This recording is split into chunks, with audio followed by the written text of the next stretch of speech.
美国军援升级后，乌军借机反攻克里米亚，以牵制俄军在东线的进攻。乌方的野心能实现吗？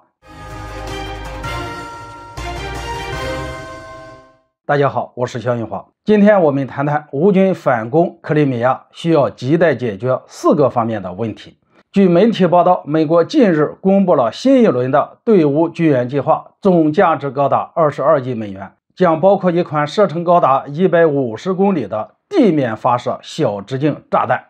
利用海马斯火箭炮系统。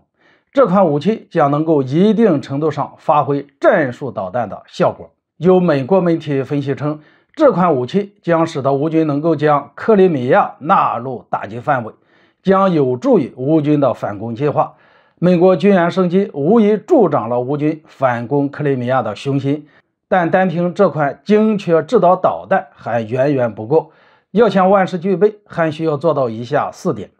首先，必须拥有足够的兵员。乌方日前已经证实，将新组建8个突击旅，此举很有可能就是为了反攻克里米亚。但这点兵力还远远不够，因为一旦乌军决定反攻克里米亚，将面临赫尔松以及扎波罗热4个方向俄军的压力。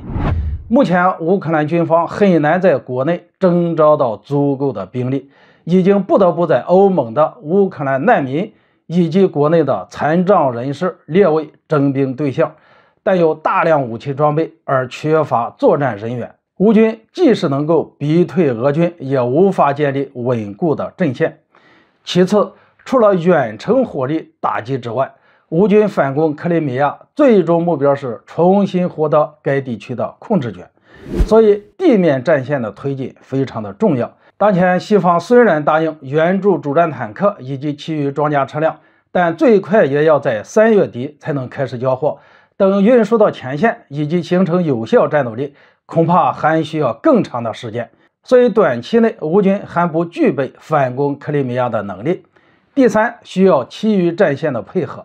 乌军如果打算在南线有大动作，其余战线就必须发挥牵制作用，否则乌军盲目反攻克里米亚，反倒很容易被俄军包围。当前乌军在顿巴斯方向的战斗很不顺利，巴赫穆特破城在即，如果无法稳固东线的防守阵线，就反攻克里米亚，反倒会让自己陷入进退两难的局面。尤其是在兵力已经不足的情况下，如此冒进很有可能会让乌军的整个防线崩溃。最重要的是，除了充分的军事准备之外，乌克兰还必须得到西方国家在政治上的支持，因为克里米亚从2014年就被俄罗斯实际控制，莫斯科方面对该地区的重视程度与去年公投入俄的乌东4个地区不同，进攻这一地区将面临俄罗斯异常猛烈的报复，甚至不排除普京会下令动用核武器打击乌军。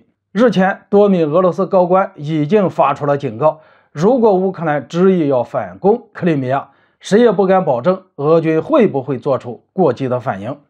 只有做到上述4点，乌克兰反攻克里米亚的想法才具有一定的可行性。但是从目前来看，并不现实。近期乌军高层渲染反攻克里米亚的言论，极有可能是政治作秀以及迷惑俄军，以牵制俄军在东线的进攻。好了，今天就说到这里，咱们下次见。